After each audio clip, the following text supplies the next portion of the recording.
Oh, excuse me, I'm sorry. I really liked the color. I was very excited. It's fun.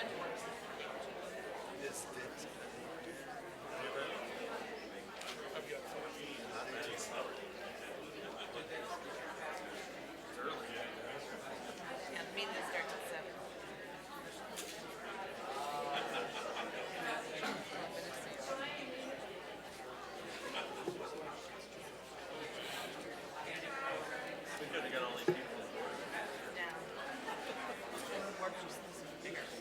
There's never really, I mean, it's always crowded. It's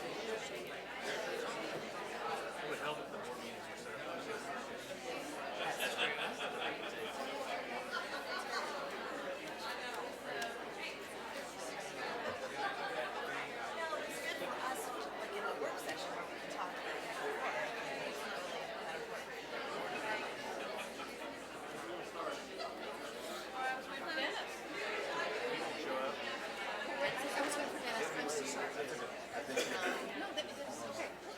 Is it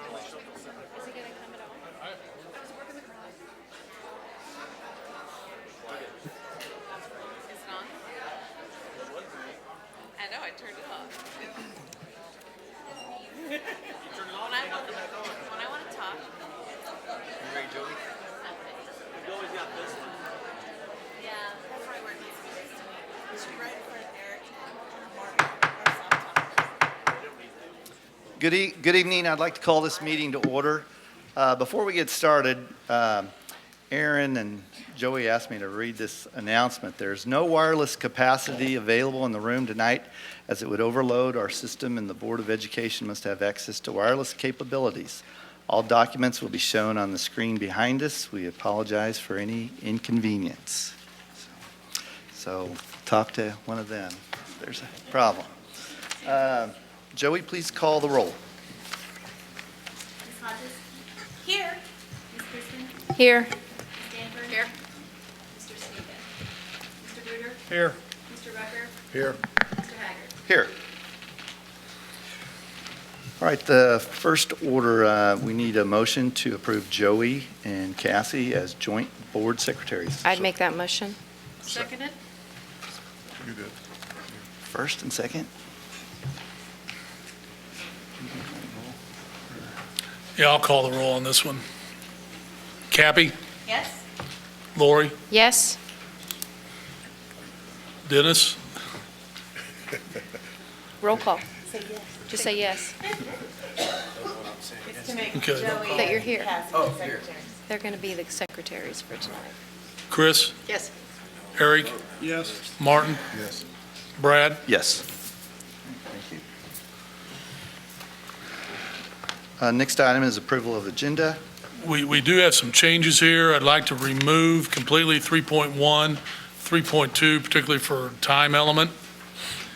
And then 3.4.2 and 3.4.3 will be combined during that presentation. I'll entertain a motion. I move to approve the agenda as revised. Second. Any questions? Joey? Ms. Hodges? Yes. Ms. Prusman? Yes. Ms. Stanford? Yes. Mr. Sneeden? Yes. Mr. Bruder? Yes. Mr. Rucker? Yes. Mr. Haggard? Yes. All right, facilities plan and finance. We have LJ Hart representatives here this evening, and the purpose for this is to show you basically what a lease purchase finance option could help in capital projects and ease some burden on our capital projects Fund 4 account. I've been in discussion with them as well as Mr. Metz. Wes, do you have any comment here before I turn it over to LJ Hart? What's your opinion on? I think that our fund balances could afford a $10 million capital lease project. It'll help stretch our capital dollars out over 10, 15, 20 years. We have several options. They've done presentations for $1 million, $2.5 million, $5 million, $7.5 million, $10 million, and $15 million. with 15's a little various trickier. terms. With various terms, various lengths of time. And if, in the future, if we pass a bond, we can always roll it into the bond money if we need to.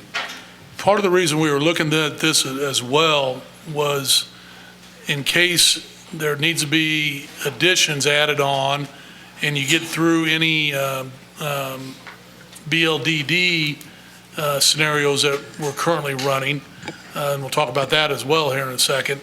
But if space is a necessity and/or jump-starting any movement towards your 12 elementary model particularly. Now, that's all yet to be decided, obviously, but you're trying to get some things in order in case that is something that is needed for one or desired for two. Okay? So with that in mind, Bruce Johnson with LJ Hart.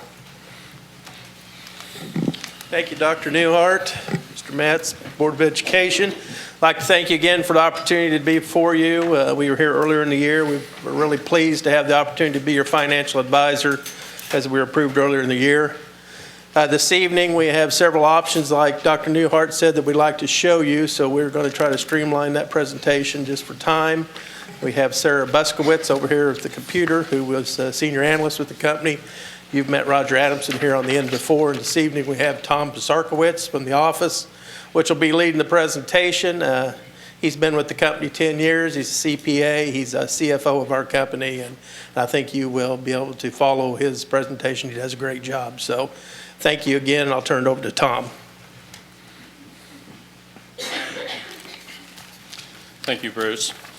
Okay, just what I'd like to do is just start out big picture, looking at the 10 and $15 million financings. Certainly in front of you, we have our booklets. We can dig down into the details if need be, but we'll stay big picture for now for the sake of time. So what we have up on the overhead, Exhibit 1, if we read across, a $10 million financing, we broke it down into a 10, 15, and 20-year plan. So Schedule 7, if we follow that across, if we issue 10 million of lease certificates this year, after the estimated cost of issuance, you would have $9,851,700 for your projects. Again, over 10 years. Total estimated cost of issuance, $148,300. And your average annual payments, we have two columns for this. This will make more sense as we get further into the presentation. But the first 3 years, the average payment is about $1,122,000, and then thereafter, $1,121,000. If we drop down a row, the 10 million over 15 years, look at those two columns on the far right-hand side, your average payments are going to be around $830,000. And then with a 20-year financing, on the far right-hand side, the average payments will be close to $700,000. Now, the big question is, what does that cost you? Obviously, you finance something over a longer period of time, it costs you more in interest expense. So we put together the PowerPoint presentation to show that impact.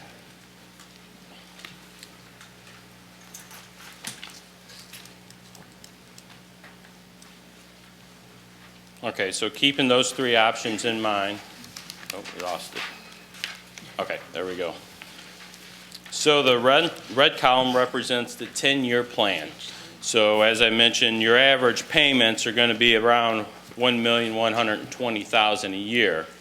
But of that, over the 10-year period, your total interest expense will be just over $1.2 million. And we have that highlighted in the box at the top.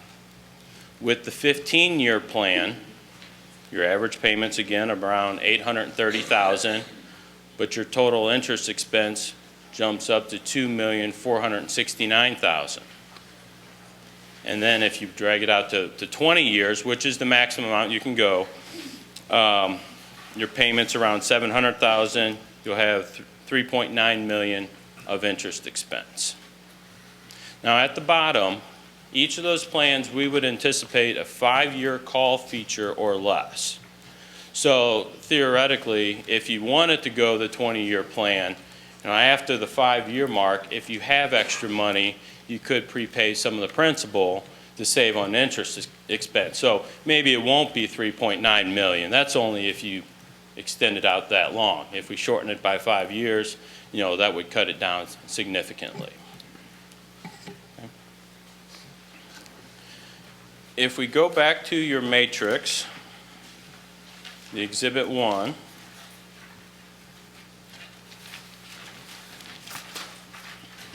so that's a 10 million plan. I'll talk while Sarah's pulling it up. If you want to go up to 15 million, what we could do is we could sell the certificates all at once, but we have it set up right now where you would split it up. Sell 10 million in 2016, and then just around 5 million in 2017. And the reason we would do that is to make the certificates bank qualified. That helps lower the interest rate about 10 to 20 basis points. Okay, but that's something, once we figure out the dollar amount, we can decide how we want to sell the certificates. Are we? You back to the PowerPoint now? No, let's go back to the Exhibit 1 matrix. Okay, so in the middle of that handout, Schedule 10, 11, and 12, that would be the 5 million, well, to cover all the cost of issuance, to give you truly 15 million for your project. We would sell 5,240,000 of lease certificates. And again, I have it over 10, 15, and 20 years.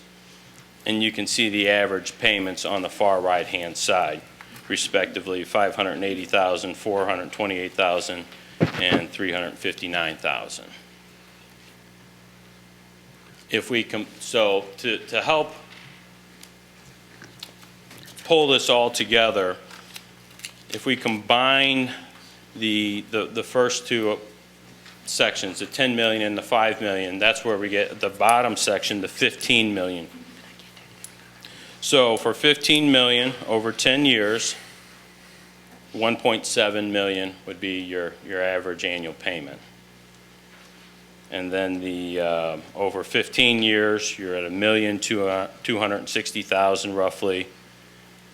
And then over the 20-year period, you're 1,055,000. Interest on these is running basically 2-3%? Yes. Now, certainly, as you shorten the financing, the interest rate's going to be much lower. To give you an idea, we have, based upon current market, a little bit higher in current market, just to be conservative. The 10-year plan, the average interest rate is 2.18. 15-year plan would be 2.95, and then the 20-year plan, it's going to be over 3%, 3.46.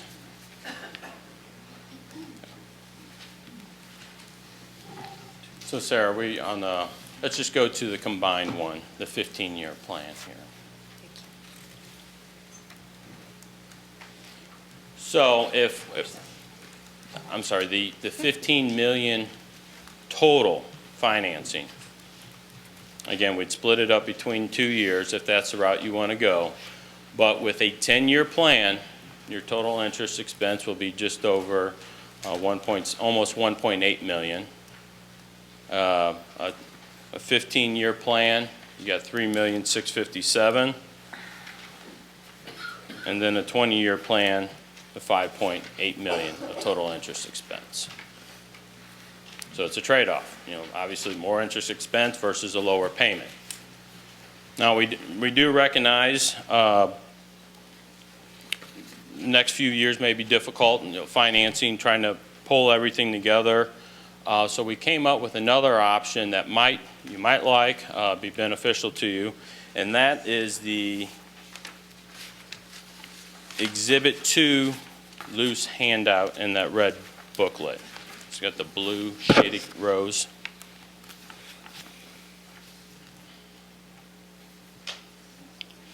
So same setup, and Sarah will have it pulled up here in a second. But on the far right-hand side, we would delay principal payments. That's a different one. There we go. So second column from the right-hand side, we would have interest only for the first 3 years. So you can see on the first row, $212,000 would be your average payment. And then when you start principal in the fourth year, then your payments jump up to $1,565,000. So interest only for 3 years gives you some flexibility to get things organized and potentially run a bond issue to pay off these lease certificates. Okay. So for the sake of time, let's go back to the presentation, the PowerPoint, and look at the graph of the 15 million.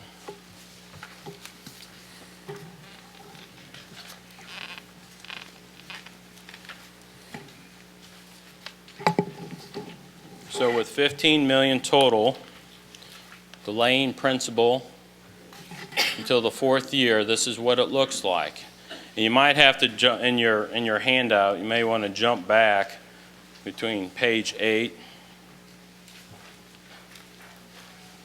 and page 5 to see the total interest expense different. But for everyone else, I'll tell you that under this plan, a 10-year repayment plan, total interest expense of $2,356,000 showing up there.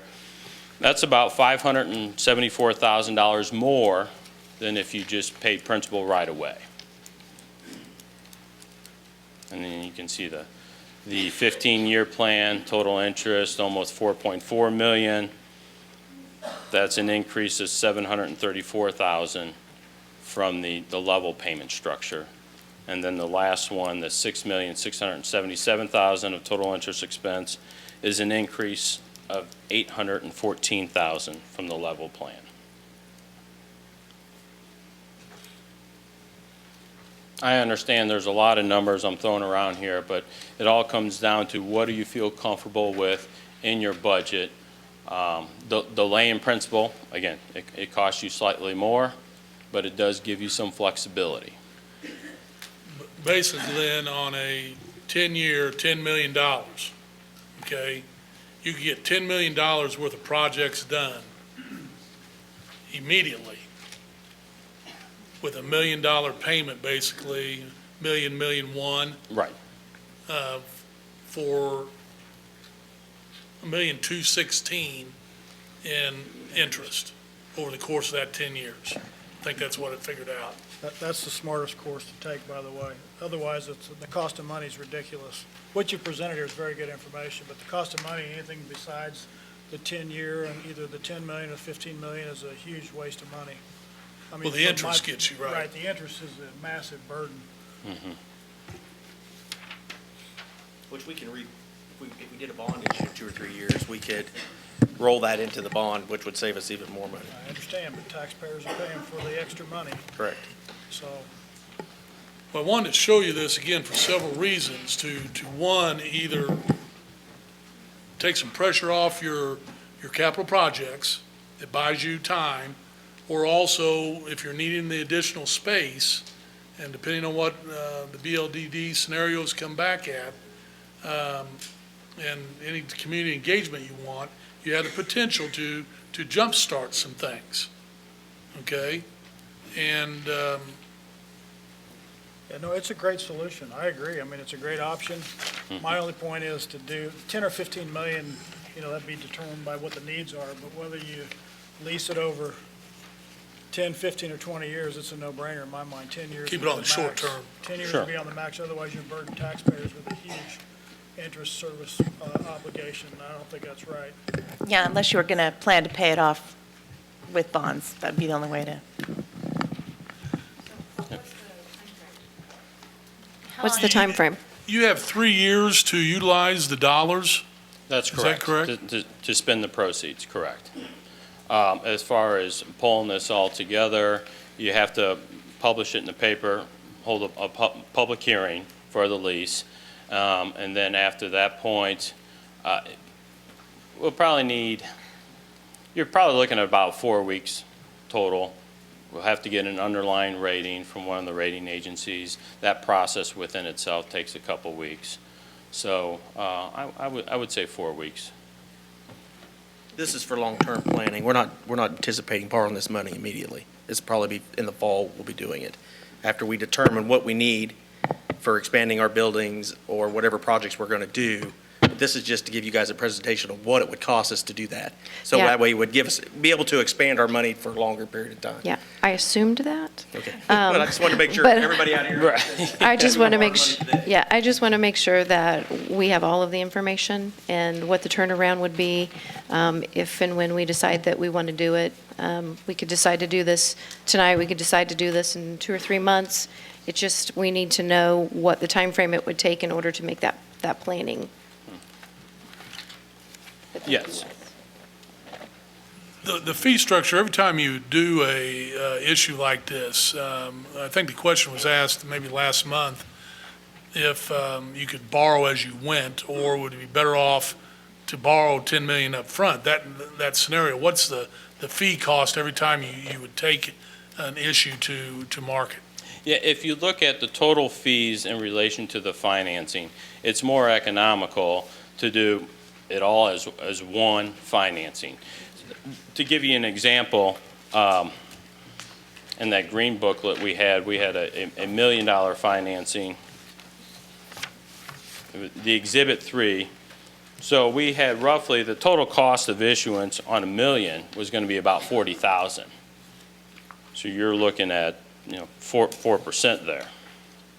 Where on 10 million, we had 148,300. 1.48. Yeah, right, 1.48. So And again, you have 3 years to spend funds. Can I ask a question? If we take longer to spend the money and say it sits, just for example, if it would sit there for a year, do we earn any interest on that money, or do we just continue to pay? Yes. yes, you can It reinvest. becomes, once we issue it, we get the money. It sits in our bank account. So and it's we a- can invest it and earn interest off of it. Yeah, the trustee holds the money, but you can direct the trustee to invest it in approved funds or securities, so. So we're not just totally losing money every month? Unfortunately, right now, you're not There's going to not earn a whole much. lot. At one point, you could essentially earn enough to offset your interest expense, but But not the now. market's not right there. No. It's not there right now, I should say. Currently, our $5 million that we have left from our bond money is being invested by our trustee. Okay. I just wanted to clarify that for everyone. If I could draw your attention to one more point.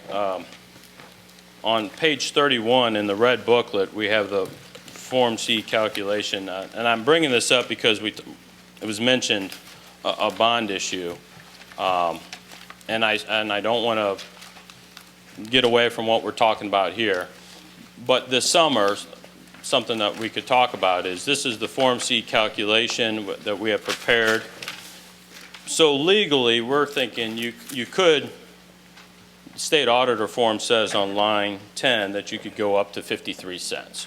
Right now, you're at roughly 31 cents. So if it was adjusted this summer, that would allow you to accommodate a bond issue as large as 50 million in 2018. That could wipe out these lease payments. You're talking, referencing the August tax rate hearing. Yeah, that's right, that's right. But it's more long-term. I don't want to get away from the lease financing too much here. But something to consider.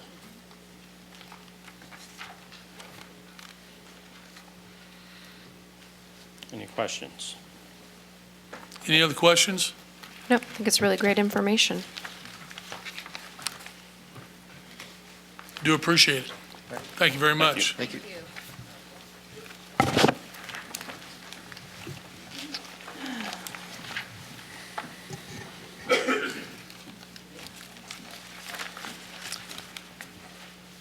All right, the next item is 3.32 BLDD. Last month, or not last month, February 8th board meeting, the board approved engaging BLDD to run scenarios.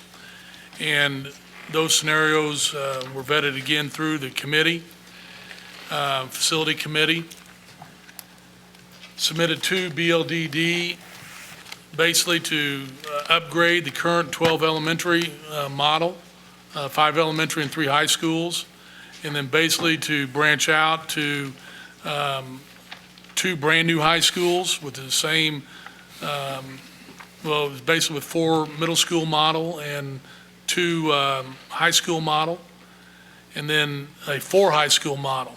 Some of this has to be through discovery, through community engagement as we move forward. But basically, this is what they're trying to put together and will be used for discussion and communication. They also will try to configure what a complete renovation of Noyes Elementary would be in regarding to building a new building as well. Okay? What you see there as well is their agreement they sent to me this afternoon, spelling out how they would use that $20,000 that the board approved February 8th. I would like to put that agreement into the consent agenda under 6.9 when we get to regular session. And basically, it's spelling out those scenarios that they're looking to run. Yeah, do I need to make a motion to do that? No, at regular session, we would. Okay, yeah. Yes. I would agree with that, adding that. That way I can get it signed and sent back to them. Okay. Any other questions on that? All right, next item is Colgan. This is one of the items we need to get off square peg with tonight, I believe. And the facility committee met extensively in regards to this. We have met with the YMCA and family guidance as well. And they are here tonight, I believe. If I could have a hand waved. Okay, so we have representatives from both. I'd like to have the opportunity here in a little bit for them to speak. But basically, trying to get this all decided and what to do with closing of the Colgan Center, which the board has already voted on. That obviously is one option to basically move forward, close Colgan. The YMCA's out at Oak Grove. Family Guidance is out at Colgan. We look to sell Colgan and Noyes, okay? Basically, we took a step back as administrators and working with the board and trying to communicate both with the Y and also the Family Guidance, because if you remember, we ran into legal dilemmas with the agreement with the YMCA particularly, okay? In working with everybody, we have basically proposed to delay, this is coming from the facility committee, to delay closing Colgan till July 1/17. However, I believe we can do this as well by July 1/16 if that is desired. But both options, which is C and D, as you see on your screen, requires a minimum renovation of Noyes for approximately $500,000 out of capital projects. This would be for elevators and safety measures and some other upkeep to get it minimally up to speed. It is believed that this does fit into the early childhood plan, having an early childhood center, bringing PAT and early childhood special education under one umbrella. It works into the Success by Six plan, although that hasn't extensively been vetted yet. But everybody's in agreement to try to work this together, and what that allows is to work new agreements both with YMCA and Family Guidance. And that alone, I think, is helpful to also bring their daycare and family guidance programs into the Noyes building all under one roof. Family Guidance, and I don't want to speak for Family Guidance by any means, but there has been some verbal communication and possibility of contributions towards any renovation of noise. But if the board's willing to allow the Y here tonight and family guidance to speak and ask any questions, I think it'd be beneficial. Oh, I'd love for him to speak.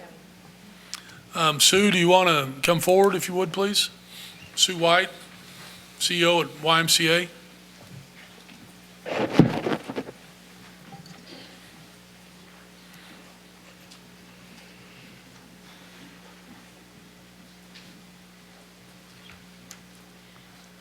Good evening, everyone.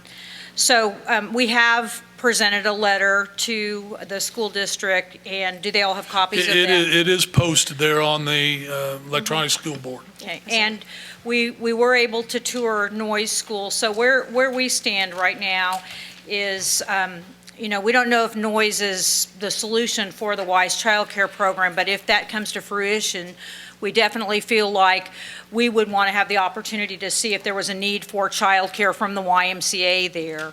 And so that's one piece of the research we've done since the last meeting. And then secondly, it may not be the right situation for Oak Grove, but the closing in 17 would at least allow us to make changes and find, what the proper alternative would be for us. Would you be willing to rewrite that agreement one way or the other if that was extended to 7/1/17? Pat, do you want to make any comments? This is Pat Dillon, our vice president of our board, too. Welcome, Pat. Well, thank you. Glad to be here. I can't speak for the board yet until we decide at the YMCA. I'm vice president of the board, and we do want to work in collaboration with school board and make this work out. Our biggest challenge, just to be real honest with you all, is if we have to move, the cost of move is our biggest concern, and the location. We have to find a location. Right now, we're able to serve that part of the community, which was part of our demographic study and things at the time. So we have to figure that, whether the Noyes School, it works for us or not. We have another child care facility not too far from there, down at 22nd and Masseny area, down by the old Sears building, if you remember that. So it's not a big difference in location. But honestly, if we do have to pick up and move, we have to completely reestablish and relicense and be prepared to take that on. And the challenge with a short term, honestly, is we're already having parents call us for this next year, concerned where their kids are going to be. So that's one of our concerns. But ultimately, we know exactly what you're working on here. If this is a cost savings for the school district, completely understand. We want to work with you. I would hope that maybe those cost savings maybe could help us relocate too, to help soften that cost, if you would, for us, because it will be expensive. And right now, as a nonprofit, we're not sitting on a lot of extra cash to up and move our location right away. Does that make sense? Yes. Yeah. Can I ask a question? This is for you, Robert, not for them. Thank you for the information, though.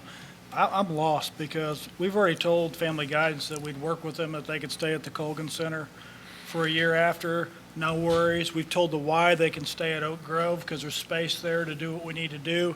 No worries. And that gives them the time thereafter to plan for things in the future. I don't even know why we're talking about this. The whole issue here was to get the school district operations out of the Colgan Center, to work with them to make sure that they can stay where they're at, to work with Family Guidance to make sure that they can stay where they're at until everybody's comfortable. So what are we talking about? Well, that basically is due to the agreement, still trying to work through that, Eric. That has nothing to do with telling them they gotta move. Well, either way, if you close Colgan, they're allowed to stay through 7/1/17. You still have an agreement to rewrite. I understand that, but that gives them the time they've asked for and then some. And then you still have the noise renovation issue if you want to go down that route. Right, but that's not mandatory because we have space to cover their requirements and our requirements as. By dispersing everybody out and about. That's correct. Yeah. Is this because, have we not voted on it yet? Is that? We've But had this basically, discussion? basically, what you voted on back in December was to move the Y out and move Family Guidance out. That's what the vote was in December, the original plan. So I guess that's why I'm back here tonight. So what do we need to vote for tonight? Either basically to allow Family Guidance and the Y to stay until 7/1/17 at their current locations. I would ask you to go back and look at the minutes on that, because the vote was to close the Colgan Center, school district operations at the Colgan Center and sell the Colgan Center. I said, go back and check the minutes, please, because the vote was to close the Colgan Center, the school district operations at the Colgan Center, and sell that center. There was no time frame put on the sale of that vote, whether that's 17, 18, 19, or whatever. I think we need to check the minutes, because we didn't mandate that they had to move. We didn't mandate that Family Guidance had to come out of the Colgan Center. Well, either way, you're going to have an agreement if you sell the Colgan Center, or until that would sell, if the Family Guidance wants to stay at Colgan. And then you do have the issue if you want to renovate Noise or not, to where this all comes into one umbrella. I think that is also a consideration that needs to have happen. No argument. The point is, I think that we've unduly upset the Y and the Family Guidance for no reason. I don't know if we've done that or not. In fact, I feel like I've worked very diligently with both the Y and the Family Guidance. And we do appreciate that. Dr. Newhart's worked with us and conferred, I know, with Sue since she got to town as our new CEO and has worked with us.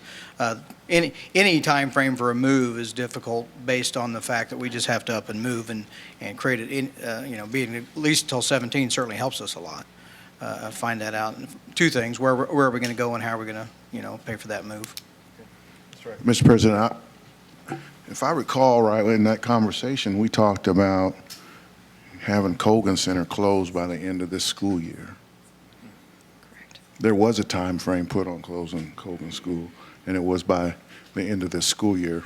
That was brought to us was, could we work with the new Y director who was coming in December? And so we had that conversation at the board meeting in December.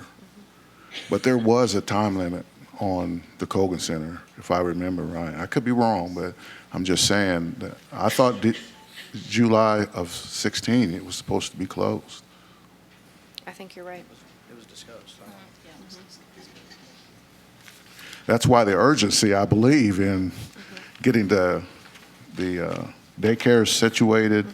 And Mr. Hammond from Family Guidance came to us and said, we'd like to be able to stay for another year, because that would help us relocate at our cost.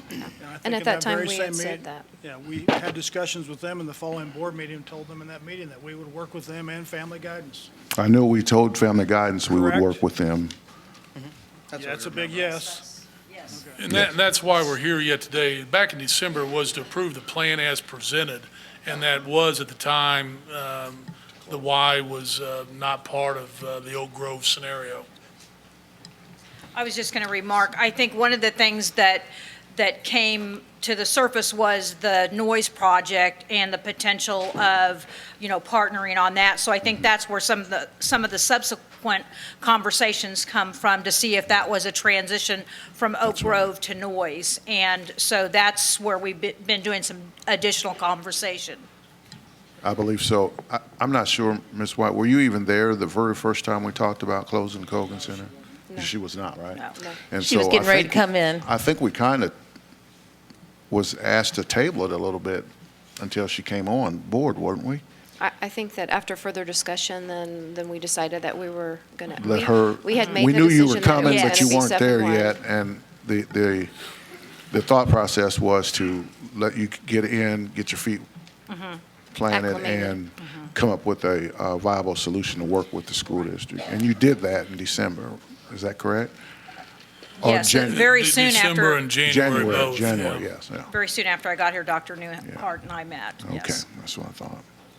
I also just want to make sure that we have flexibility in it, because if we do renovate noise and we make that a center, that the addition that they're in now currently at Oak Grove, if that's feasible for them to stay extended after that, I want us to be able to keep the door open for that just in case. Because that is a That- wraparound service that we have at that building, and would like to see that extended if we can do that.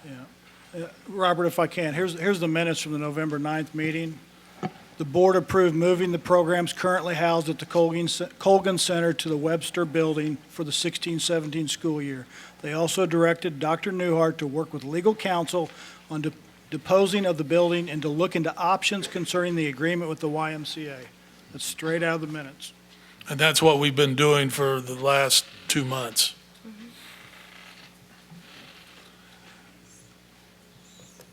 Does Family Guidance, is Gary here?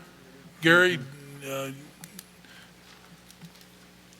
Do we have an agreement worked out yet with the YMCA?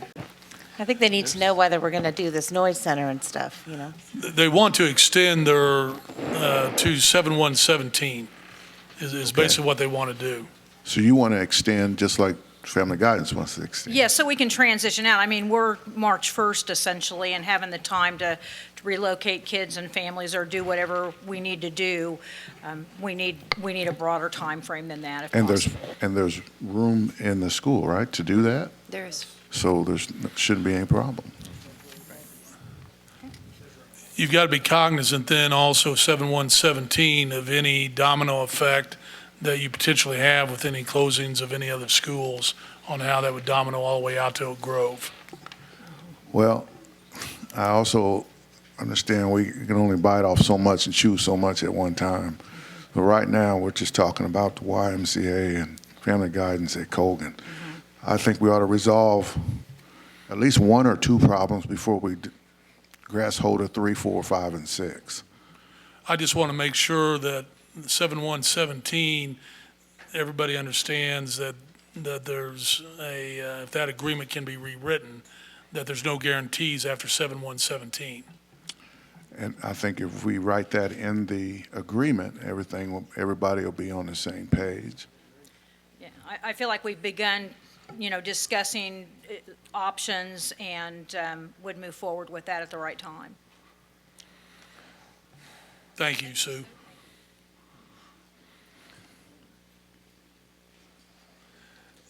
Gary, we also have a letter from Family Guidance in support of a noise center renovation.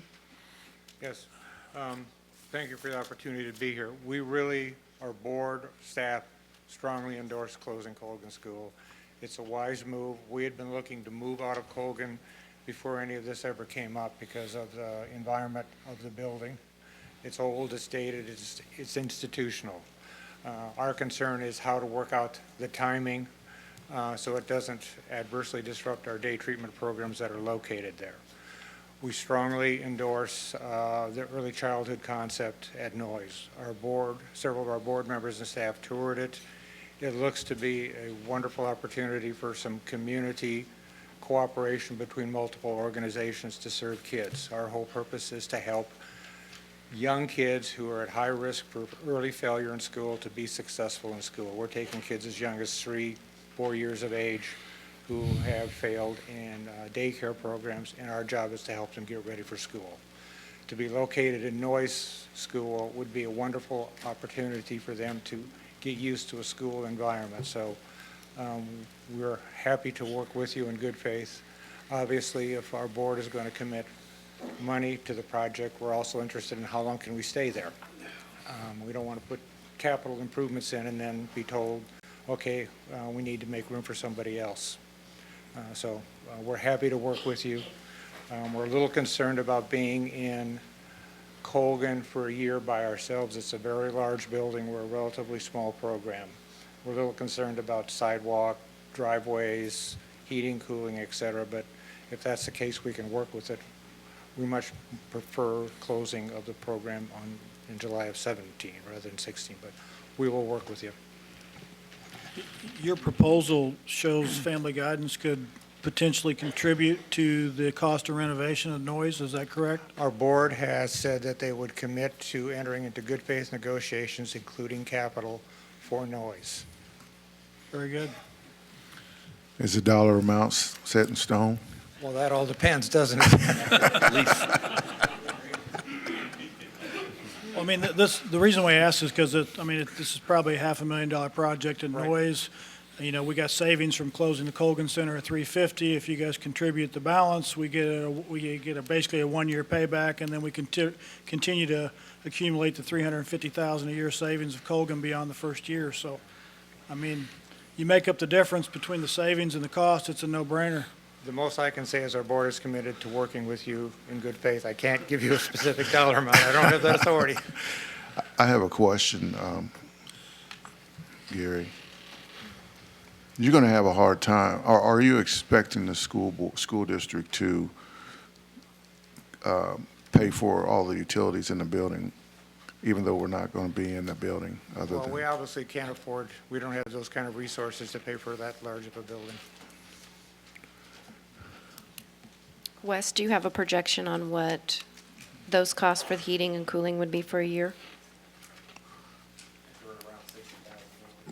Around $60,000? Around $60,000, yes. That's currently for the whole operation. That's the whole building, and we can't separate it. We can't close down part of the building because of the way that, and Chris can explain this more, but because of the way the building's designed, the heating and cooling system, you can't just shut down part of the building.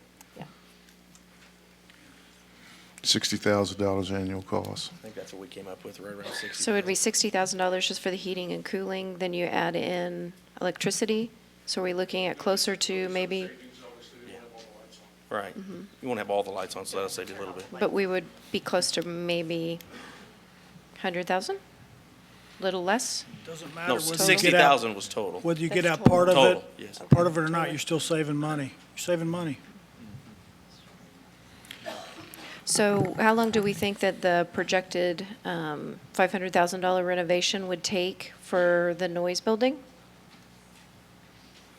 Well, it's really hard to say. I'm waiting on information from 3 different entities to tell us what kind of regulations we have to meet. And really, until we have that in front of us, there's no way for us to know what it's going to cost. Okay. That's our best estimation is, depending on what we got to do as far as air conditioning, $500,000, $750,000, but that could change. They could come back and say, you have to do this, this, and this, because we're not expecting. It could change the numbers. Okay. One of the original reasons why the facility committee was wanting to wait for 1 year was the displacement of the preschool twice. But after talking to Denise Bursmeyer and Tammy Flowers in regards to this, I don't know if that's as much a concern now, because basically that is not unusual in any given year. Denise, do you have anything else in regards to that? So we don't know exactly where they would go. They would just wherever there's a They would be empty dispersed classroom? throughout the district of the remaining preschools. Mr. Hammond, We can't tell. how much do you pay for utilities now? I couldn't tell you off the top of my head, but we do get a bill and we pay it on a routine basis. So is our 60,000 on top of what he pays? That's just anticipated cost. That's the anticipated cost. That's the total. That's the total. He's getting billed for a portion of that, correct? Yeah, I think they You're pay. you're getting billed for a portion of the 60, so around to speak? $500 or $600 a Yeah. month. It's not very much. Okay, and That so, sounds right. so now I want to get back to, Ballpark. I'd like to get back to your proposal that your board has so duly committed to, is if your portion of the utility costs or operational costs go up, will your portion of the concrete bid for helping us with noise go down? I'm not sure what you're asking. We can't pick up $5,000 a month for utility costs, that's for certain. You can or you can't? Cannot. You cannot pay $5,000 a month for utilities? That's a little excessive for 23. That's what it is now? I'm taking the Yeah, 60,000 and yeah. dividing it by 12. Yeah, that's what, yeah. And so if yours just goes up, though, I'm trying to get to where you've committed some money to us for the renovation. What will affect the dollar amount on the what you can commit to for that? I think it's a matter of sitting down and discussing long-term, how long can we be there? Is it for 2 years, 3 years, or Okay. indefinite? That's a big factor. If we're going to invest money in capital improvements in a building, how long are we going to be able to be there? Okay, okay. Because you were talking about building something yourself, weren't you? We were talking about doing some renovation of another building Oh, we own another on building. 36. But it's much more ideal for these kids to be located in a school building with other school activities. Okay, I got you. Now I'm on the same page with you. Thank you, sir. Any other questions? Gary, again, appreciate it. Thank you very much. I have a question about the Webster Center when we move the kids from Colgan into that. We have the gifted program there too, and would they just move to different buildings in the district? I'll defer to Denise over here on that. There is a plan already laid out where we can move there. Great. Every program. We talk always about the preschools moving, but we don't ever talk about that. I just want to make sure we had a plan. That's great. Thank you.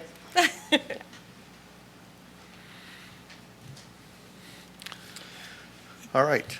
Any other questions on that? But I am seeking to get this decided one way or the other this evening in old business. I am seeking to get this one way or the other decided. Well, can I ask about the preschools that are going to be moved to Webster? Are there any special needs students? They're moving from Webster to a different building. Are there special needs students that we have to be conscious of? And are there going to be facilities that will house them without any issues? There is already a plan in place, and once the board takes action, then we will be able to communicate that out, but there is a plan, and everyone will be accommodated. Okay, so there's four classes that are there now. So will they be at 4 different locations? Do we know yet? Or? I do know they will not all be in the same location. Okay. All right. Very good, thanks. Any other questions? All right, the next item is cost savings, 2016-17. 3.41. Wes, do you have this presentation on the 16-17 work schedule calendar?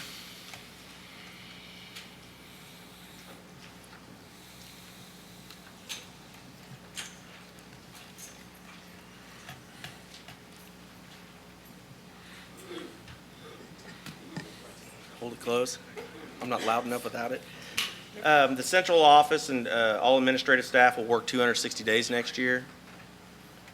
That's going from, that's with the 12 paid holidays from 22 paid holidays this year. So the yellow days on the calendar are the holidays. The blue days are the days that the administrators will be working. The maintenance will also be working the same schedule. So they're going to be working 8 hours a day for 260 minus the 12 paid holidays. The support staff, which would be all other 12-month employees, will go to a 246-day work calendar. They will still get the same amount of days off next year that they got off this year, but 14 of those days will be unpaid. So that's where the 246 comes from. They will still get the 12 paid holidays, but they will get 14 unpaid days. 4 days in July, 5 days at Christmas break, and the 5 days of spring break. Which comes out to be a cost savings of about $152,000.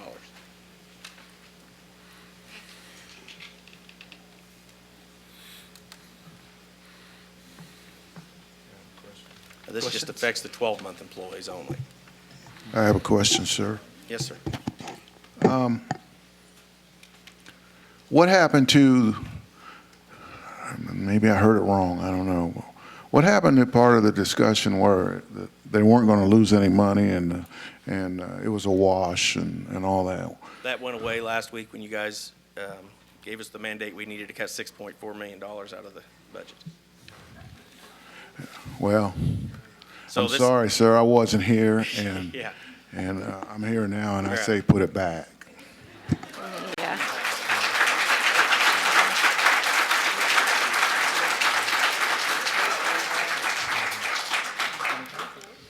And there is, I also see on here that the vacation days or personal days will be used during the Christmas and spring break. So we're giving people vacation time and then mandating when they have to take it. They may use it. They may use it at that time. It says will be used during Christmas and spring break, time off. If they would choose to do so, it wouldn't be mandated. They could work, or if they wanted those days off, I believe is the intent behind it.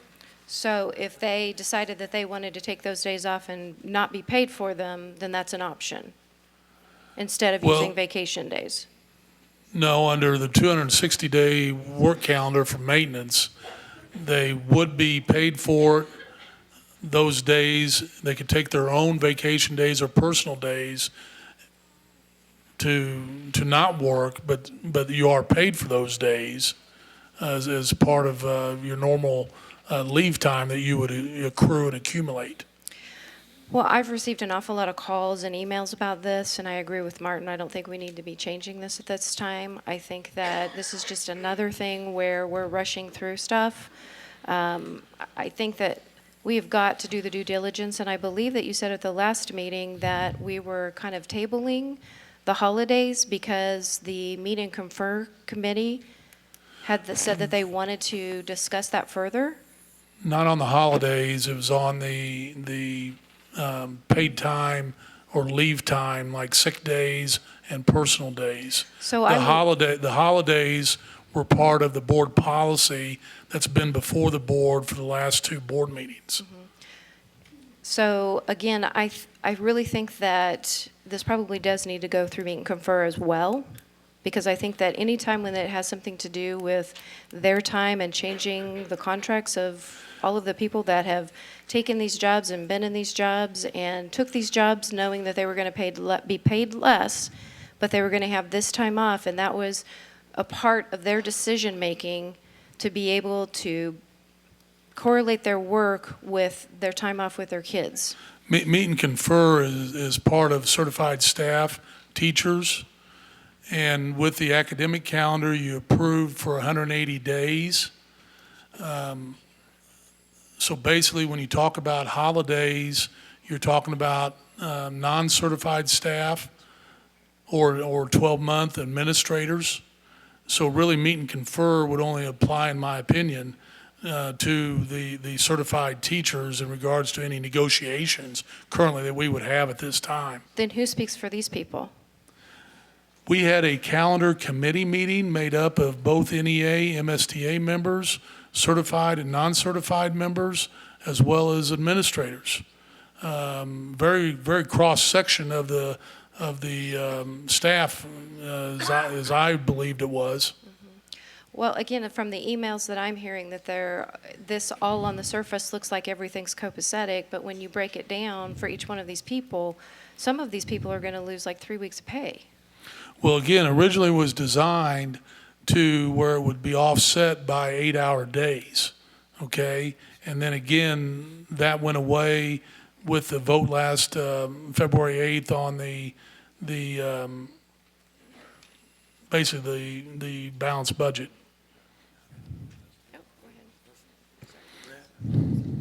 Dennis. Okay.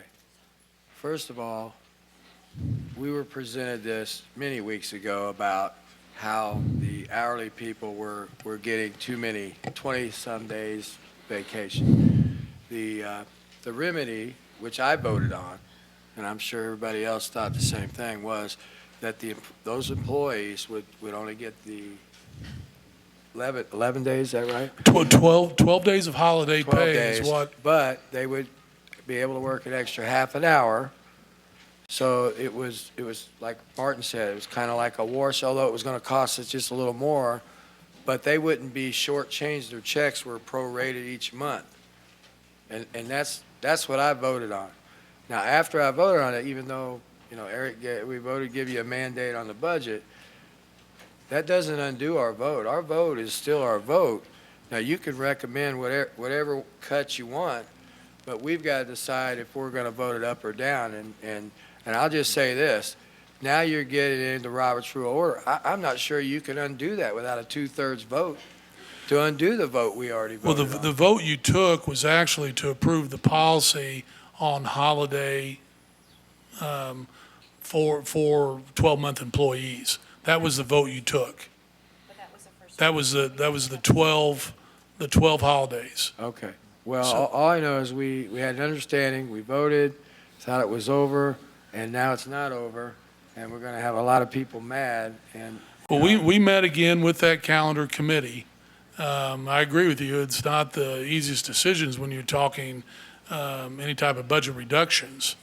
oh, absolutely. We've got to cut something, but we're not going to, I'm not in favor of those support staff losing anything because we'll find it somewhere else, but I'm not in favor of that. And I didn't vote. If I thought we were going to pull the rug out on this, I wouldn't have wasted my time the first round. Well, again, the vote was to determine holidays. Yeah, I know what Yeah. she was getting at, Yeah, but it's like, we're sitting here, it's like, well, he said, well, now you've cut our budget, so it's gone. No. Yeah, let me jump in here. Go ahead, Ed. Just to be clear, and I agree with Dennis on this, by the way, because, Robert, the vote from the board was to cut enough so you could balance the budget after you give the teachers and the nutritional services and the paras the pay increase that they need. That was the vote. We didn't tell you to change the workdays here or cut these people's compensation in this manner. So that wasn't the board's vote. So, and I agree with him. The board's vote was on the board policy to determine the number of holidays. I'm talking about the budget vote, not The budget vote was to work towards a balanced budget. That's correct. And I'm bringing you back tonight an option to vote on a balanced budget, not on a balanced budget, excuse me, on items to look at to reduce and save dollars on. We can't do it off the back of the support staff. They're already been underpaid for years and years and years. And I think,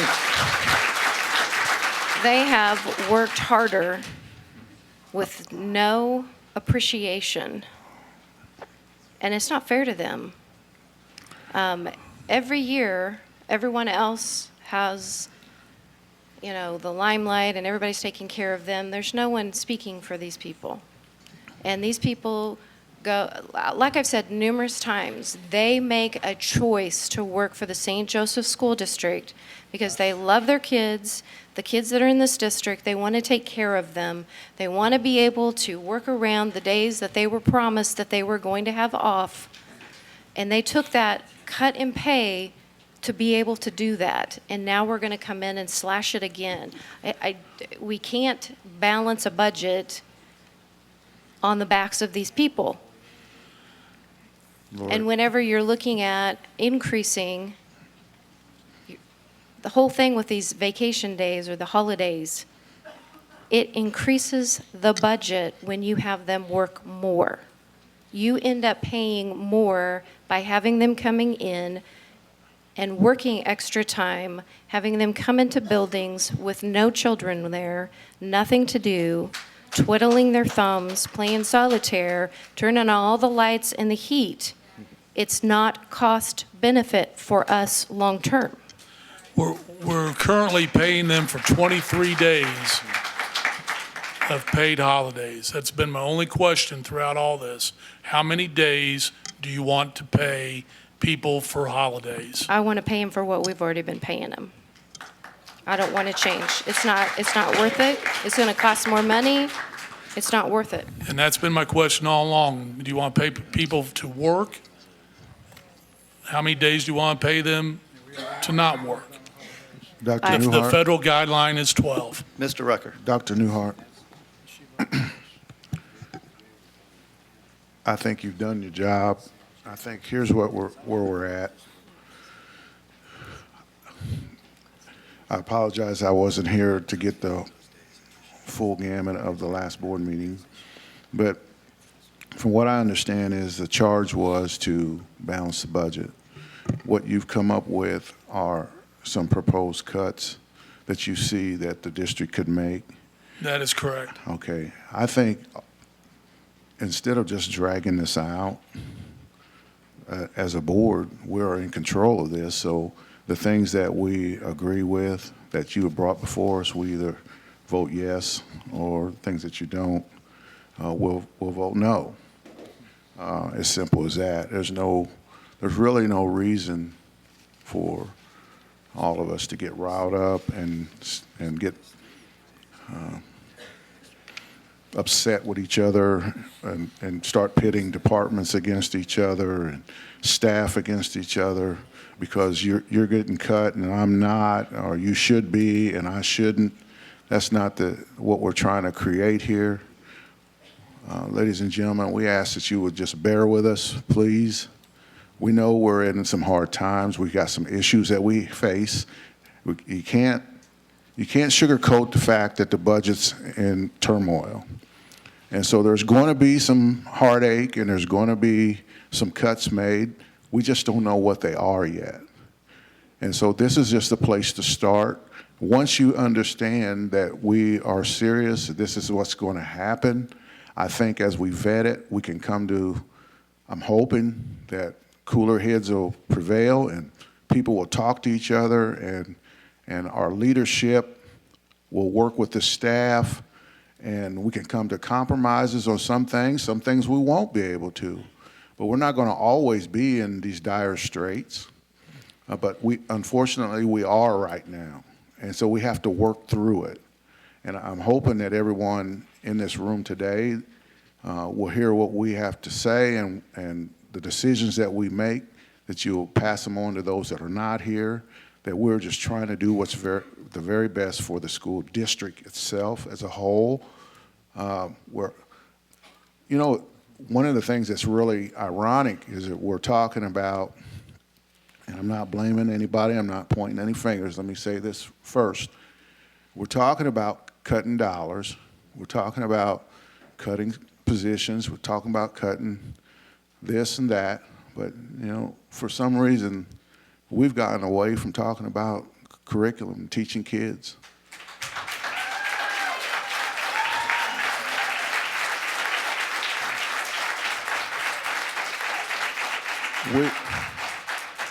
That's what the district is about, and I'm sure everybody on this board feels the same way I do, that it's about the kids, and we're trying to make the best decisions for our staff to be able to teach our kids to do the very best that they can. So please bear with us. There's been some conclusions jumped to from the emails that I've received and some of the discussions I've had with board members. Some of the things that have come to me are not what the board is even talking about doing. But as these things come to the forefront, let's discuss them like civilized human beings and adults. And we can do that, and we can get through this. We don't have to backbite, and we don't have to stab each other in the back, because we are one St. Joseph School District. That's all I have to say. I'm just hoping that we can get through this together and continue to be the team that we are right now. Thank you. Mr. Bruder? Hey, I got to say something, Martin. Martin, I agree with 90% of what you said, but the issue here is we've got to make decisions, and they're going to impact people. So the board's not here to make decisions to make everybody happy. Otherwise, we're wasting everybody's time. We need to do what's best for the city, best for the district, best for the kids. So when we talk about cuts, we're not cutting to cut. We're cutting to put the money in the right places. We've got teachers that are underpaid. So you've got to come up with the money someplace. We've got classroom sizes that are too big. You got to fix those student-teacher ratios. You want to talk about education? That's where it's done in the classroom. We spend $53 million outside the classroom. That doesn't go to one teacher, one para, one nutrition service person, one anything. It goes to administration, overhead, operations, and other things, much of which is needed. But we've got to look at those things so we can put the money in the right places to make this city move forward. We don't want a 13.8% turnover rate on our teachers. I said 15%. It was actually 13.8 last year. We can't live with that. So there's a lot of things that's got to be done and changed. They're not going to make everybody happy. And if we're here trying to make everybody happy, I'm wasting my time. We should be doing what's in the best interest of this city, period. And I think that we differ on what is the best interest of the school district and the children in this community. I have given almost 23 years of my life to this community. I hear it, Chris. I have. And to see people trying to dismantle it and to make it more of a mess than it actually is just sad to me. And I have here some stats, very interesting stats. I have asked for almost 2 years since being on this board for the demographics of all of those these districts that everyone keeps bringing up and that they are comparing us to. If you look at all of them and you look at the free and reduced lunches, we're sitting at a 61 to 64%. Other districts that we continually be compared to are at like 20%, sometimes less than that. Poverty does make a difference. The student to classroom teacher ratio, with all of these, we have 13. The other ones are between 14, 15, 16 and up. So compared to other districts, we're at the bottom. So when you want to bring that up, that's it. You also look at our total administrative costs, we're at the bottom. Our average is $87,002. The other ones, well over $100,000. So our administrative costs are at the bottom. Our teacher average salary, it's at the bottom as well. We know that we have work to be done. We have over 2 years in our reserves, according to our external auditor, who said that you would be perfectly fine to be able to maintain what you're doing for the next 2 years and not have to worry about going into critical mass. I believe that it is our responsibility as the elected board members to do our due diligence and make sure that we make the correct cuts if we have to make cuts. And we don't know what the future holds. I have seen personally that this community supports education. I've been out there personally, have seen it, the support is there. There are some squeaky wheels that will continue to say that I'm not going to pass this, I'm not going to pass that. That is not the majority of this community. This community cares about this school district. The support is there. We just have to go out and talk to them, educate them, have them be a part of the discussion, because all stakeholders need to be at the table, and they're not right now.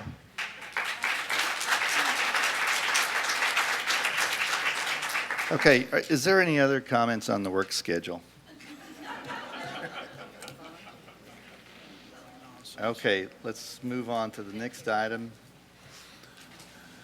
3.42 and 3. Amy?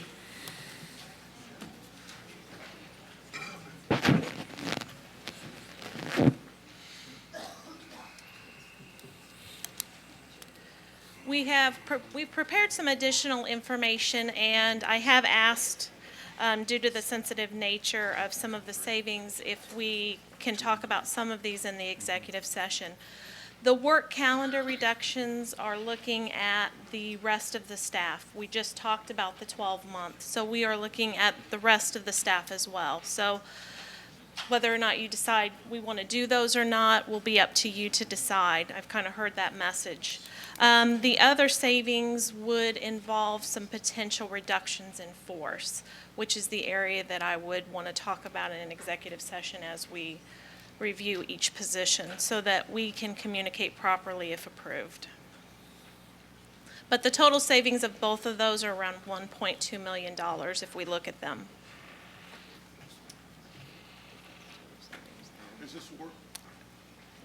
Is this work calendar reductions you're saying, is that all the 12-month employees? No, this is others. Others? Other non-certified positions. So this does not include the 12-month that we just spoke of. It's other non-certified positions that were not considered 12-month people. Right. And so, are they working now and being paid? Yes, yes.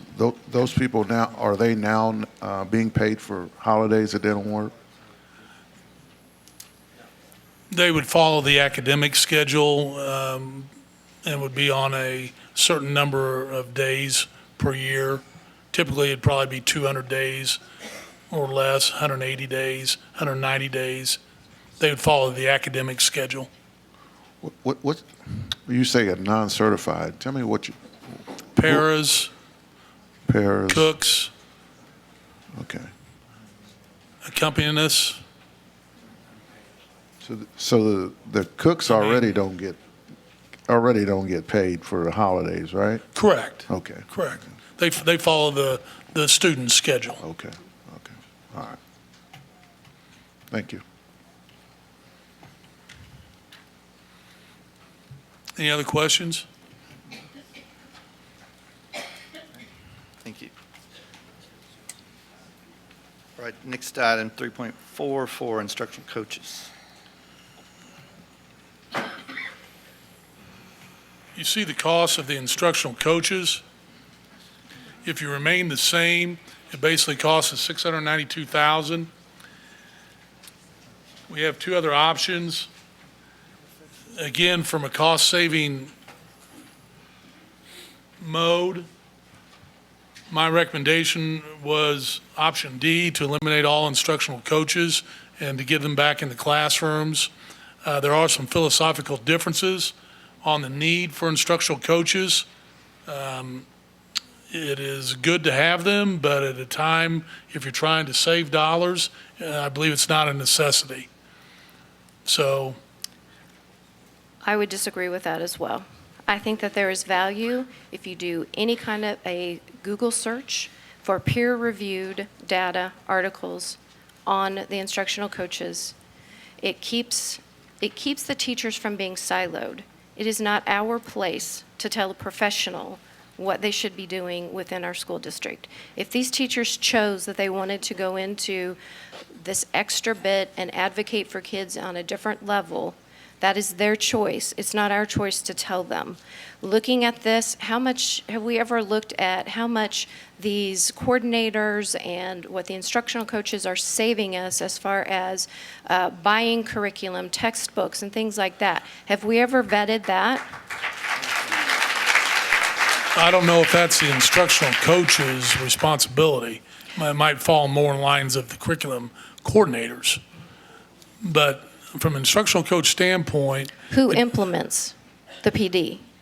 The instructional coaches. it's very much worked together with, across the board, with administrators and instructional coaches and curriculum coordinators. I think before we axe a whole program, that we really need to do the due diligence, and we need to be able to go and we need to see what it is exactly that they're doing, what it would cost to farm these different functions that they're doing out, and make sure that we're making the right choice. Because once you do away with something, it's very hard to bring it back. And I don't want test scores to drop because we've decided that we want to look at only the dollars and cents. Again, I go back to the demographics of this community. We're not Liberty, we're not Park Hill, we're not any of those other districts. We have a very different demographic. Children in poverty need more resources. The people that we're looking at here, and I can't believe that there is such a fuss over 15 people that, I mean, it's just unbelievable to me. Their value is there. You go, you do the research. I have going to MSBA conferences, you learn a whole lot. There was a class that I just took I don't remember if it was this fall or if it was this summer when I went down there. Desi's person was there talking about, we have an epidemic that is happening. New teachers, a lot of them are quitting between 1 and 3 years, and that's because they don't have the support that they need to be successful. These folks give them the courage, the skills, everything that those teachers need in order to be successful. And them doing that, they're advocating and they're touching a lot more students than being siloed into a classroom. Can somebody else speak for a minute, maybe? Thank you. Really? Yeah, really. No, the issue here is not that these people are not effective in what they're doing. They're very effective, and they're fine educators. The point is that we need to do something that's cost-effective for the district. Prior to 2007, we had no instructional coaches. Since 2007, test scores have not went up one iota. Okay, and we've added, and these costs are wrong, by the way, 15 times $65,000 is $975,000 a year is the current cost of the instructional coaches. That's one. Two, 4 mentors per school is a much more cost-effective method of spreading that workload out than one instructional coach per school for a fraction of the cost. I mean, that's the bottom line. So these people are wonderful people. They do a great job. They're still going to be employed in the district making the same salaries that they had before. Same salaries, and they'll be teaching kids. So, and there's reams of data. You don't have to listen to me. Don't listen to me at all. Do the research. Go online and look at the research at the cost effectiveness of instructional coaches. Go do your own research. Yes, please look at the peer-reviewed articles. Do not look at dissertations or theses. Data's data. Data's data. There's definite philosophical differences here. And it all depends on where you want to put your dollars and if you're looking to make any reductions. Is it a necessity to have instructional coaches? No, it's not. Is it a good to have them? Yes, it is. But it's not a necessity to have quality instruction in the classrooms. But all of my decisions are based on what is best for kids. And if these people are working to help support other teachers to benefit more students in the long run, it is definitely worth the investment. Lori, that's what I think the discussion is about. How much impact is there from the coaches on the children themselves? You know, they can get the help, the new teachers can get the help they need in another way that's less costly. And that way we can have smaller classes and more teachers. You know, that's important to the students, I think, even more than someone assisting their teacher in that particular facet. Denise, do you have a rough estimate of how many more special needs students that we have in the last 10 or 15 years? How many have we gone up exponentially? What? Our current count is 1,924 as of December core data. So that has gone up. What are the numbers for our non-English speaking students? How have we gone up in that? Is Gina here? I was thinking that I had a conversation or looked at some data that in 2003 we had about 75 non-English speaking students here. Now we have close to 700. Is that right? And okay. And those demographics have a huge difference on how a classroom is run.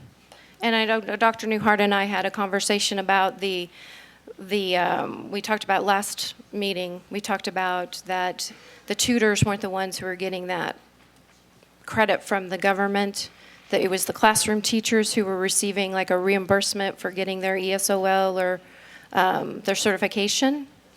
And the reason that those teachers in the classroom need to have that certification is because there are classrooms filled with students who don't speak English. At Central High School, we have over 21 dialects. That's at Central High School.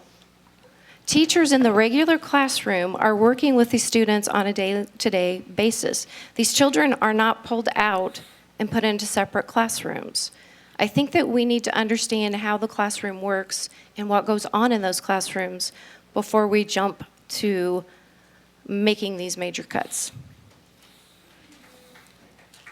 Mr. President, I move that this is a work session and we're just trying to get through all the things that we're going to be dealing with in our board meeting. As I stated before, these are things that the superintendent has brought forth for us to look at to make cuts. So if we could just go ahead and move forward and just get a brief explanation of everything that we got on the agenda here for that, and then we'll just vote yes or no when it comes time to vote. I think we're getting away from what we're here for, ladies and gentlemen. We're just everybody's getting riled up a little bit, and that's not really what we're here about today. Let's try and work through this together, as I said before, and when it gets done at the end, we'll work on it some more and keep on going until we can all get to a point where we can live with. Please do that. Please bear with us. Thank you. Thank you, Mr. Rucker. Next item is the curriculum coordinators. Basically, under the curriculum coordinators, the proposal is option C, to maintain one full-time elementary, one full-time secondary. That could be done on a rotating basis on any given year or two-year rotation, depending on the curriculum or the subject area that is up. We do spend large resources on curriculum. Felt like it was important to keep some type of semblance here.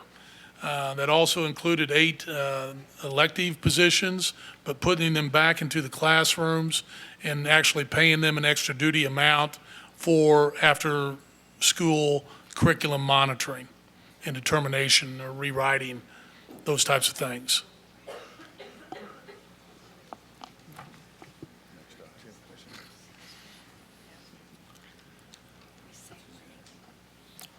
Any other questions?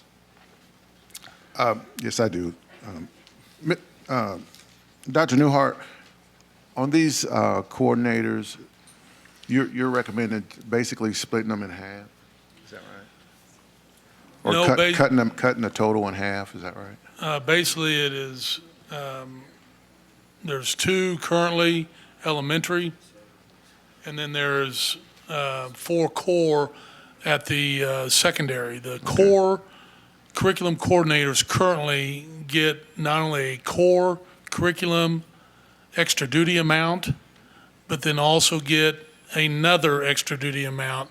So basically, they get, I believe it's $5,800 for the core and an additional $3,500 that the same amount that the elective coordinators get. So they get 2 amounts, basically. So how would that work if you went down to kind of the one that you were saying, where there would be 1 secondary and 1 elementary? That secondary one you mentioned would rotate, so people who were, let's say it's the math core curriculum coordinator now, would be just a regular curriculum coordinator when they're not in the writing process? Well, I guess the same thing would apply here, trying to get the teachers back into teaching to where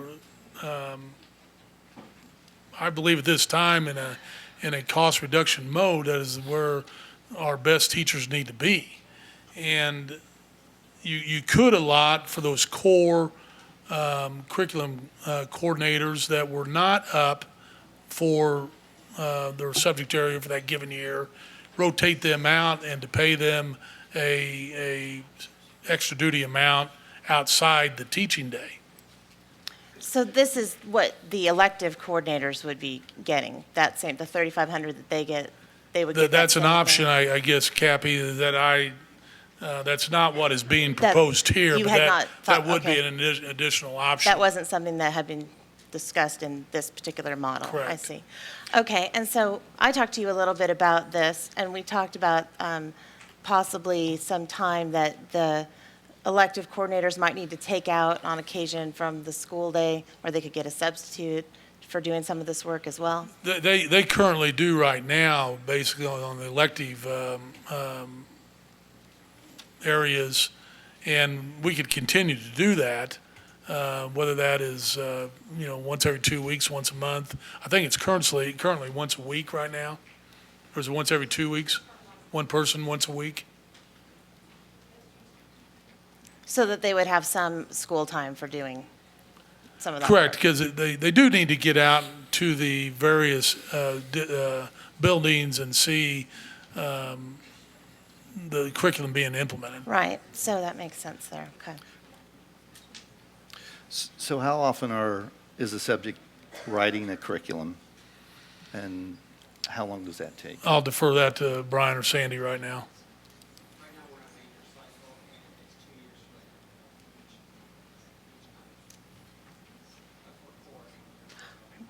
So that's why the four take 8 years to go through them all.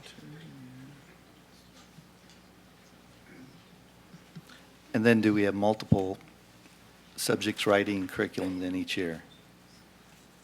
possibly.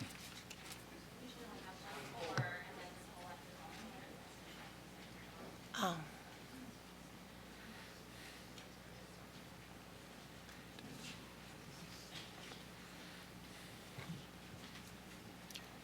Any other questions? What's Robert's recommendation on this? It is option C to reduce it down to one full elementary, one full secondary, 712. So the secondary would just rotate whatever core is writing their curriculum. That would be, You could do it that way. You could get a generalist. That could be looked at even on a yearly basis, however this would play out, or every 2-year basis.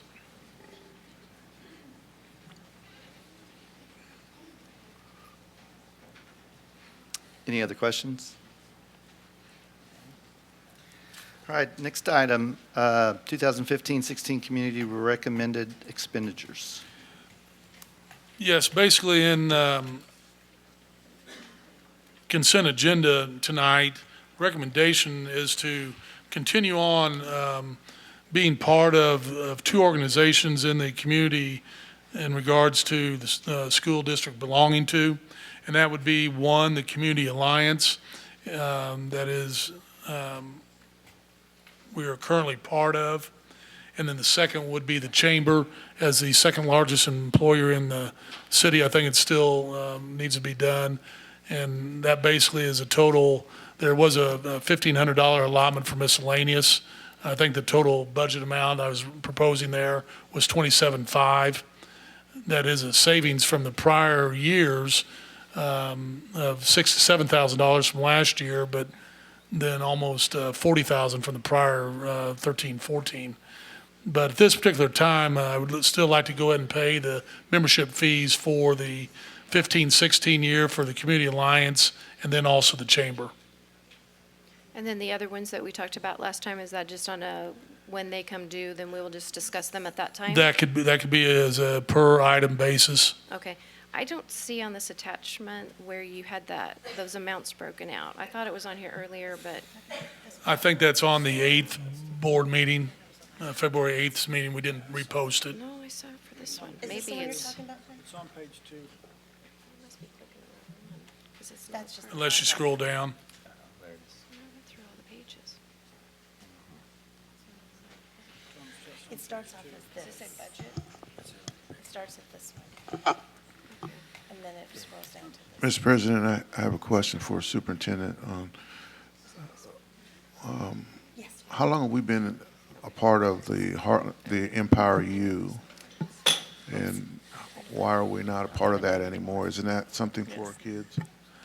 That's at a $25,000, again, cost.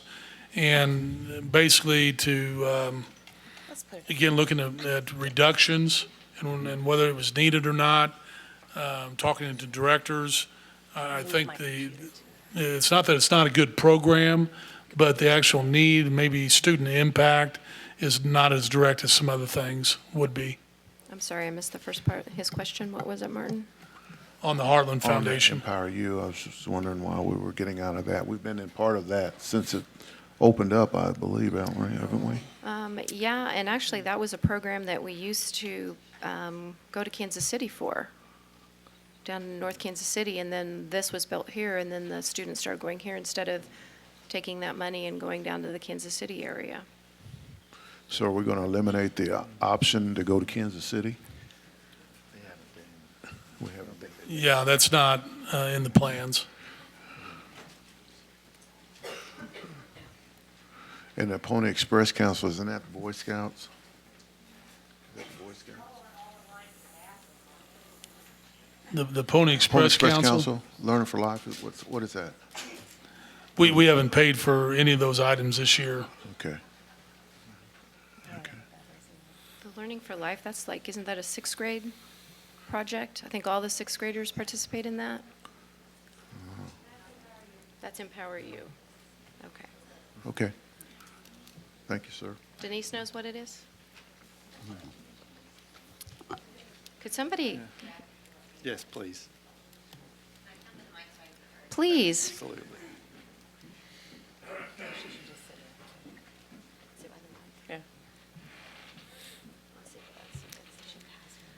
The Special Services Department has greatly appreciated the Boy Scouts' efforts with their Learning for Life program, which was a character development program for students with disabilities. And twice a year for students K through 12, they would invite our special education students to Camp Geiger, and the Pony Express Council would have activities for them for an entire day. And you can see what the cost has been over the last 2 years.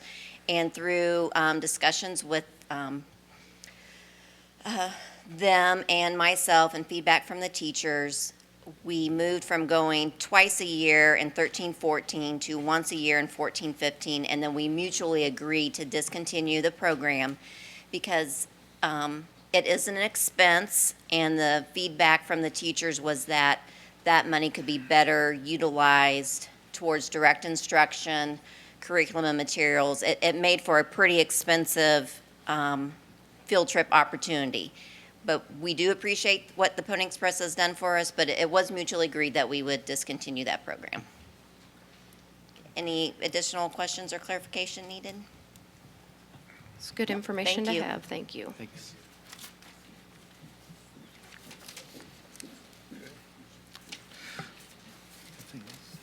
All right, next item, Universal Breakfast Program, 3.47.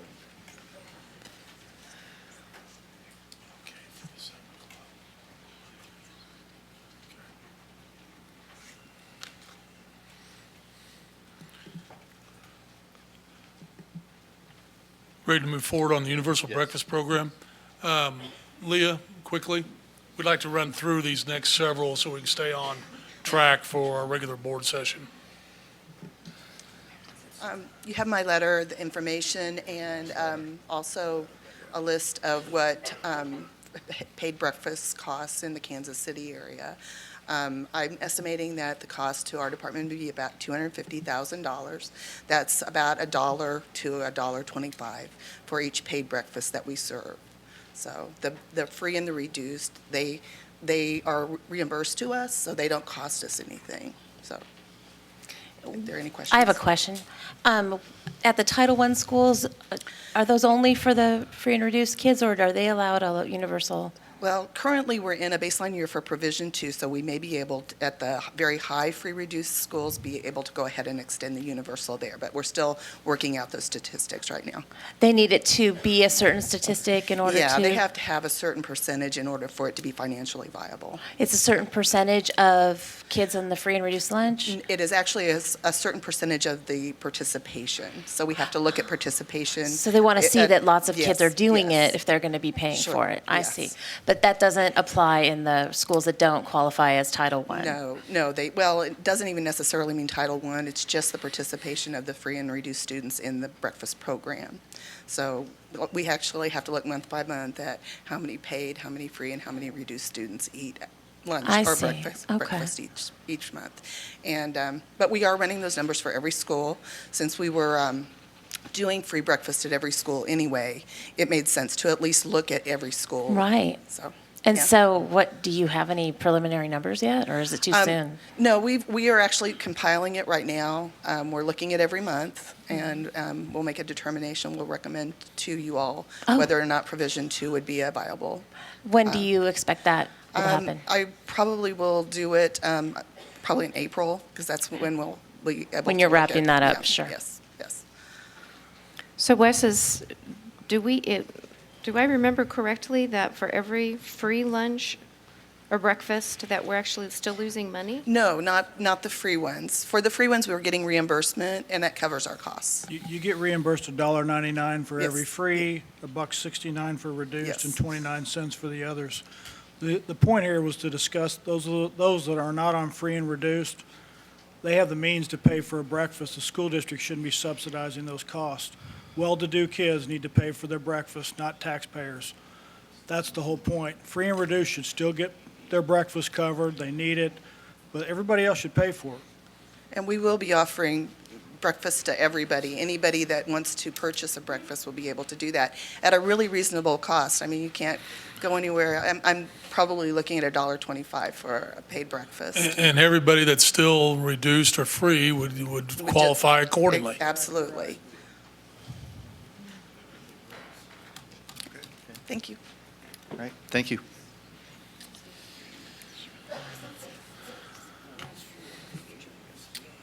All right, 3.48, administrative salaries. Basically, to be recommended, a one-year freeze on administrative salaries.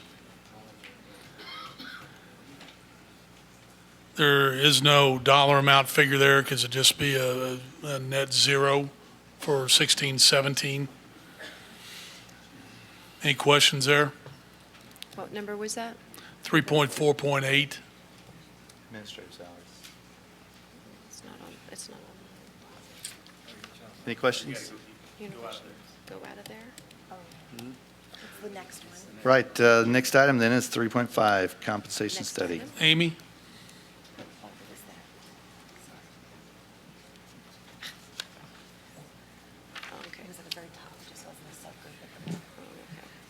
You have some information on your agenda. Priya was available from CBIZ tonight, however, we didn't have it set up to where she could call in.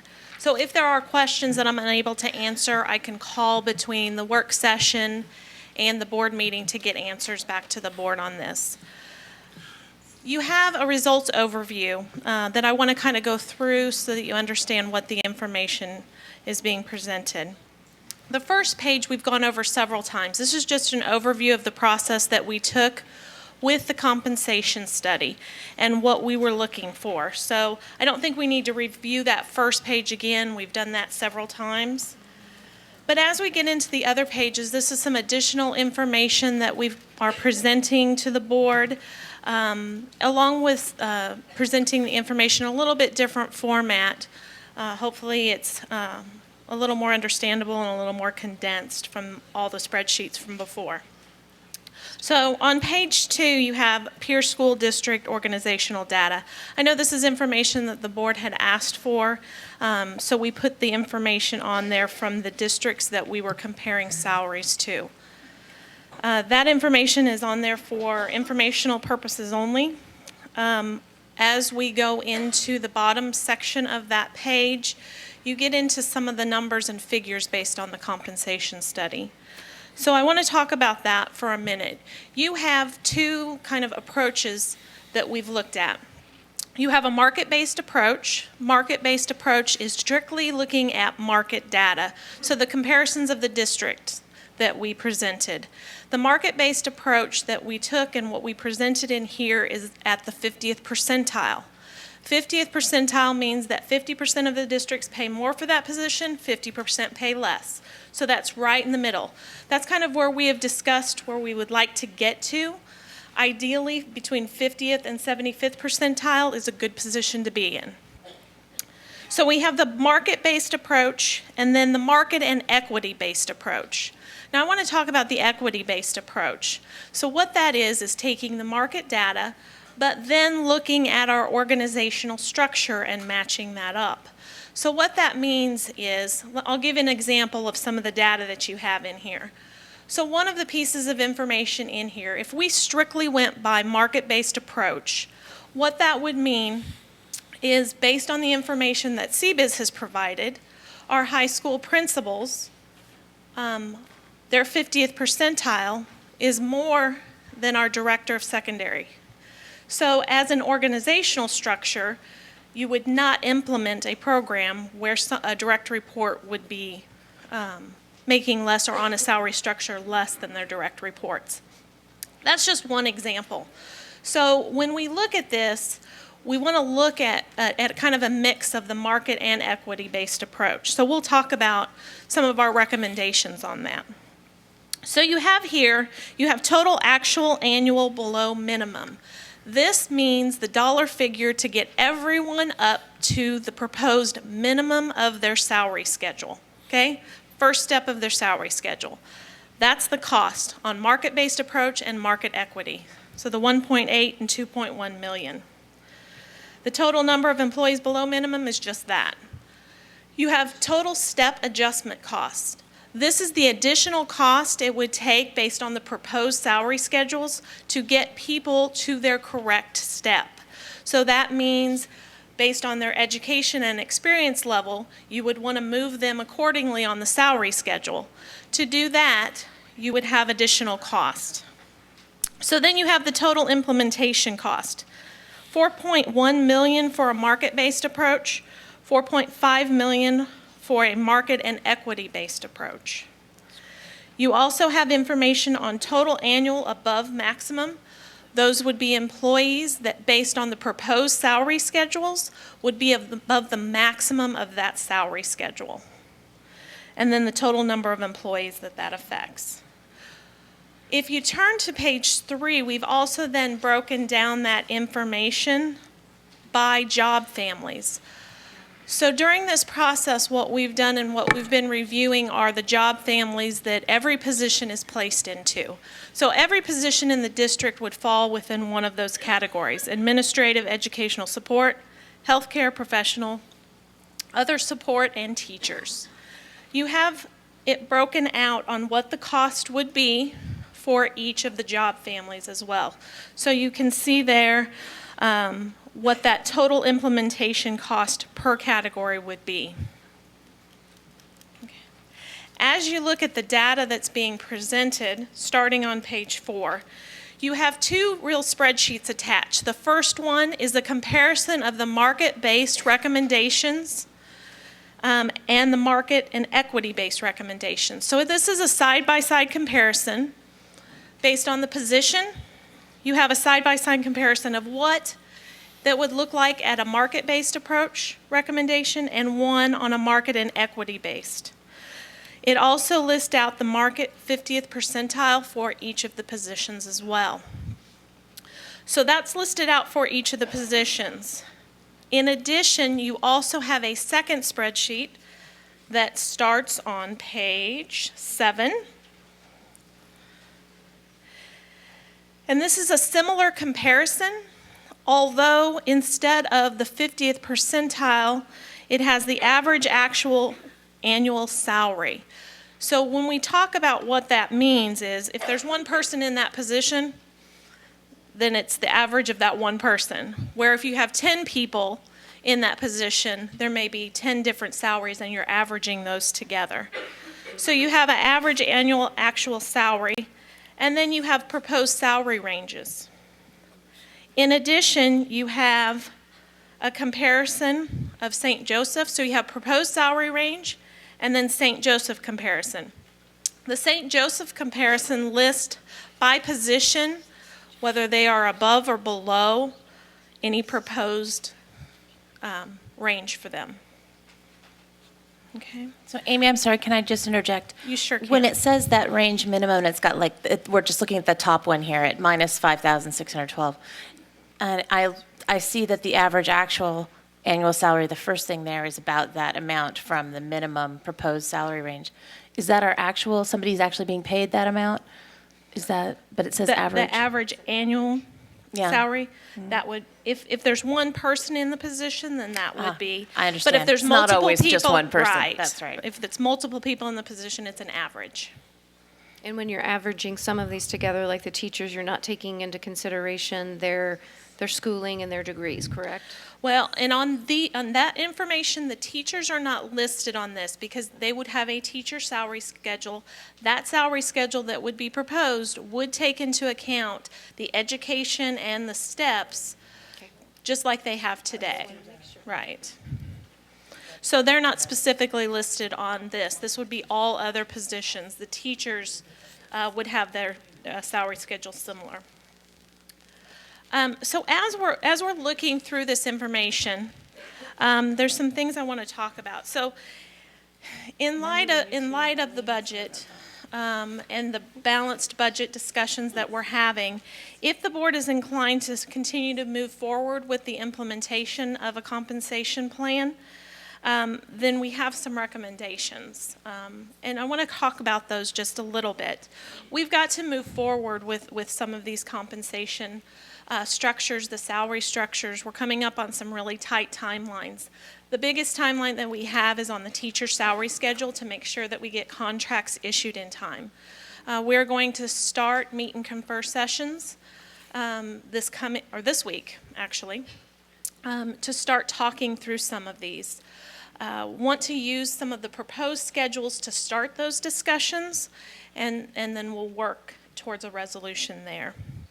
So that is imperative that we are able to continue to move forward with those discussions so that we can make sure to get the contracts out in time. I've heard several comments about issuing contracts without information on it, such as salaries and steps. That is not what we're intending to do. We cannot do that. So I've heard that comment several times. I just want to make it clear that that's not the approach that we can do. Our recommendation will continue to be looking at market and equity-based approach. Now, if the board is not comfortable with a market and equity-based approach, then my recommendation would be this, that we start with the market data, and if the board is so inclined, I would ask to put together a compensation committee to review equity changes. Those equity changes would go through the committee for review. They would go to Dr. Newhart and the board for final approval. So depending on which way the board wants to do. I don't want to make these final decisions myself. So I'm suggesting a committee that would be able to put those recommendations forward. Also, the time frame that we have on those, I have many requests for review that people sent to the compensation study email that I have to continue to work through, so not everybody's information has been addressed at this point. So we're going to continue to work through that. The time frame is quick on that, so a committee would be very helpful in that regard. So our recommendation would be the market and equity-based approach. Our recommendation is to freeze salaries for those employees on the administrator salary schedule, as Dr. Newhart already mentioned. Recommend having the compensation committee formed. The first salary schedule we want to proceed with is the teacher salary schedule. That's not to say that we're not doing anything with the other schedules. They will be quickly following behind as we work our way towards a resolution on all of these. We would also, I believe, like to try and schedule a meeting with the board to talk more in depth about this or answer questions if they have them. And I don't. Yes, it would be recommended to have a work session either this coming Saturday or the week from this coming Saturday, whichever worked best. So our recommendation would have an additional discussion with regard to that. I guess the direction that I need tonight is to make sure the board is still on board, knowing what the potential estimated cost for an implementation of this type of program would be, knowing whether or not this is something we want to continue to proceed with, knowing the balanced budget discussions. So I would just ask for guidance on that as well. If you don't mind if I weigh in a little bit here. You talk about cutting money. This is a place where I wouldn't cut money. We need to put our money here, okay, in the teachers, paras, nutritional service people that are dealing with these kids. This is where the money needs to be put. So that's just my opinion. I see the $4 million price tag. I think there's room in the $53 million of extra money spent outside the classroom to cut and make room to pay these people properly so they're being compensated correct for the job they're performing in this district. And this is one point where I agree with Lori on that due to the diversity and the composition of our student makeup, that it's a very difficult job. So the comparisons aren't even really apples to apples to the other districts because of that disparity. So I'm all for saving money, but this isn't the place to do it. Amy, where did you say that what page was the total projected? The total projected is on page 2, at the bottom of page 2. There's a total implementation costs. Market-based approach is 4.1 million. Market and equity-based approach is 4.5 at this time. Would this also take care of because I know over the years there's been freezes, and I know you don't know because you weren't here, but there have been freezes, and not everyone is, we have heard, not on the correct step. The information presented is taking everyone on their current step and placing them on the salary schedule at their current step. So that was not taken into consideration. So we're still not addressing that. On the freeze from a previous year, Yeah. no. Okay. Not with what's presented here. Okay. It's kind of a redo. I mean, I think probably all of us have heard that certain people got steps back, certain people didn't get steps back, and so there's people who aren't on the correct step that they think that they should be. And I mean, I think if we're going to do this right, I think that we would want to put people where they're supposed to be. We've looked into that because we've had multiple people come forward with that indication. As we look back at the salary schedules in 2004, there was a different salary schedule presented and approved that did place people on different schedules. Some people got more than one step based on years of service. Okay.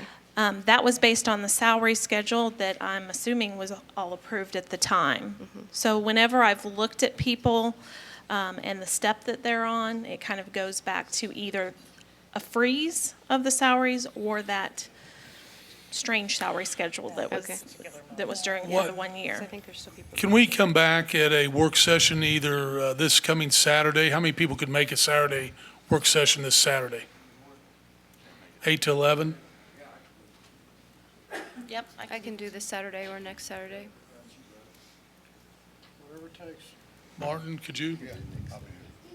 Brad's the only one? You can't make it this Saturday? I'm out of town. Can you do the next Saturday? The 5th? Do next Saturday. Yeah, next Saturday works good with, so the 5th? Let's go the 5th then. March 5th? Yeah. March 5th is better for me, anyway. If that's consensus, let's do it the 5th. So where do you What wanna time have and it? where? 8 to 11 at the boardroom, central office.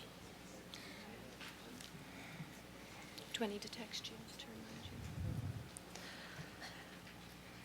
I can try to see if CBIZ will be available, but as you look through the information, if there are questions that come up, please feel free to direct those to Dr. Newhart, and we'll make sure that we have all the data and all the information for that meeting as well.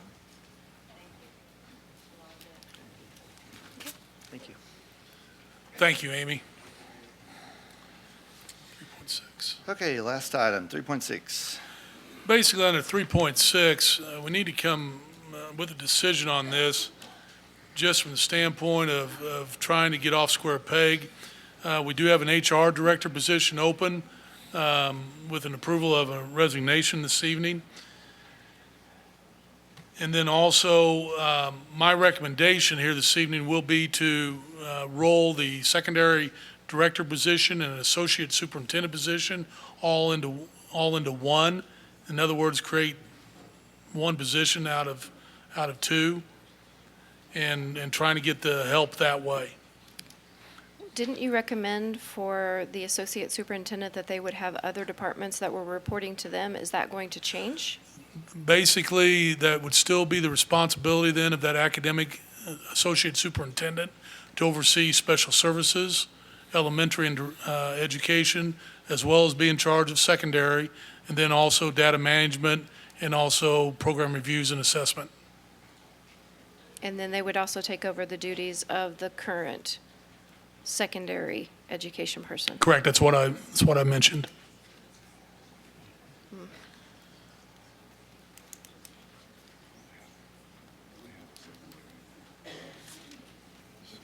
Any questions? All right. Okay, I'll entertain a motion to adjourn the So meeting. moved. Second. Joey? Ms. Hodges? Yes. Ms. Bruceman? Ms. Bruceman? Ms. Danford? Mr. Sneeden? Yes. Mr. Bruder? She said yes. Mr. Rucker? Mr. Haggard? Yes. We're gonna take a 15-minute break, and then we'll start the meeting.